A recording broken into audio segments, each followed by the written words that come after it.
Hi everyone, welcome to our first week on youth work ethics as part of theory and practice of youth work. This week we'll be focusing on personal and professional formation. This might seem a little bit strange. Often ethics in the youth work context is talked about in terms of codes and things to do and what not to do.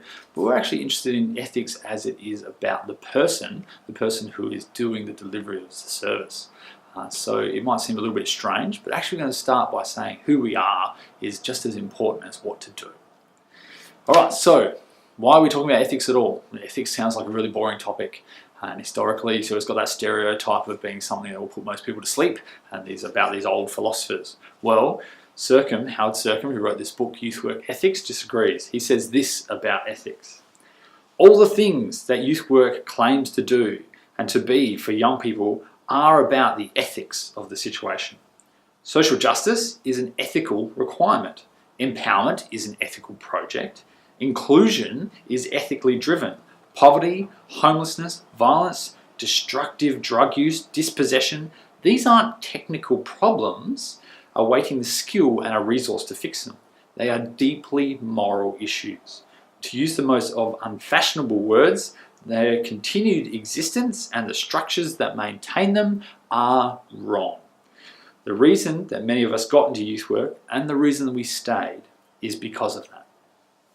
So ethics isn't just something we can optionally think about, but it actually is intrinsic to the work that we do. Alright, so there's significant debate about ethics and professionalism within the youth work sector. We're not going to talk about all those debates now, that's actually for next week. Everyone agrees we should be ethical, it's just about how we go about doing that. The other distinction I'll make really quickly is between legal and ethical. This week we're not talking about law and policy, we're talking about ethics. Now, what is legal is not always ethical, and what is ethical is not always legal. So we're going to keep in mind that we're talking about ethics this week, and we can come back to talk about law and policy another time. Okay, so let's look at the ideas underpinning what a really good professional youth worker looks like. And to do that, I'm actually going to engage with why we educate at a tertiary level for youth workers. And this doesn't mean other forms of education aren't valid, but there's some reasons why we want to keep growing people into really highly effective practitioners. Alright, so it's not just about what rules to follow when we're talking about ethics, but it's actually about who you are as a person.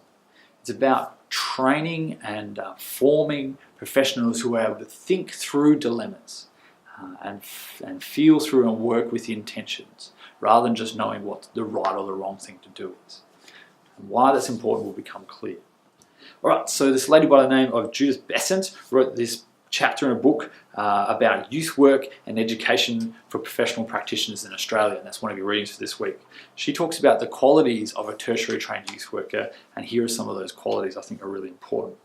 So they should have an ethical vocabulary and the confidence and the skill to use it. They should be able to distinguish between instrumental goods and ultimate goods. They should be able to engage in phronesis, which is practical wisdom, which entails being adept in making good judgments generally and in approaching things on a needs-by and a case-by-case basis. They should be able to make judgments informed by theoretical and ethical insight. They should appreciate virtues, ethics, frameworks for themselves, but also for the young people they work with, and think about how it should be applied and operationalized. They should be reflective and context sensitive.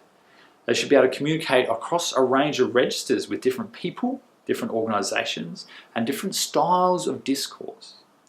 They most of all need to be self-reflexive. This means they're able to understand their own motivations and interests.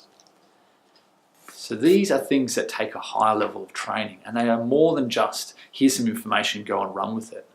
They are things which happen as a formative experience. They create the whole person, and it takes time, and people have to wrestle with ideas in conversation and dialogue and practice. So that's why Judith argues for tertiary quality qualified youth workers. And she says this is the mark of quality education. A key test in determining the quality of youth work education is whether it equips the student to make good judgments in different situations about where they face tensions or contradictions. More specifically, this means being able to identify the desired golden mean, the point between two extremes. That's what she says a tertiary qualified and a well-qualified youth worker should be able to do. So while this conversation about tensions and dilemmas and issues is why we're talking about somebody who has to be able to navigate all these different ideas within youth work.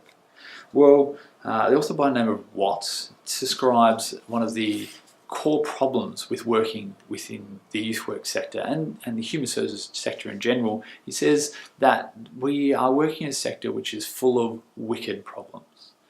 And by wicked problems, he doesn't mean a moral judgment. He's not saying they're good or evil problems. He's saying it's a measure of how difficult this problem is to solve.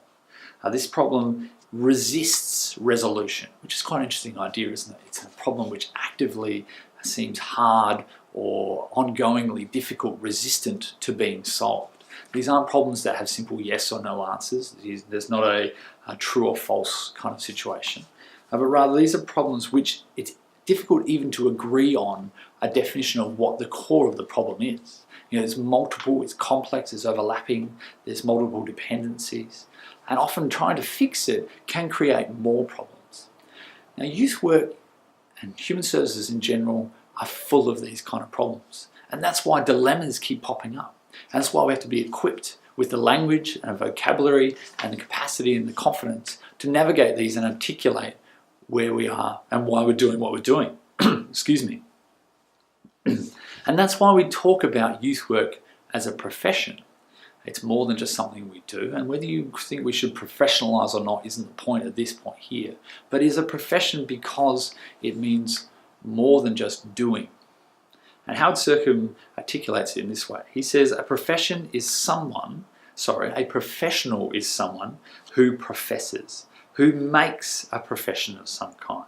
In other words, they take a vow, a pledge, a commitment. A professional is someone who commits themselves to serve some sort of constituency, typically people in a state of vulnerability, with a particular focus to their service. This is essentially a moral position, an ethical commitment to serve. So you can see here that professional is actually a relational term. It means a connection between somebody who is serving and who they serve. And it is a vow, it is a decision, it is a commitment to serve that group, and that group is typically vulnerable in some way. But that vulnerability requires some boundaries in the relationship. So that's why we're talking about ethics, because our world that we work in is full of wicked problems, and that as a profession, if we're going to serve them, we need to put some boundaries in and think about what those boundaries are. So the question I'm going to leave you with this week are, what values motivate you to do youth work? So become aware of your own values. Where did you learn these, and what are the influences on your values? And how might these values shape the kind of work that you're going to do?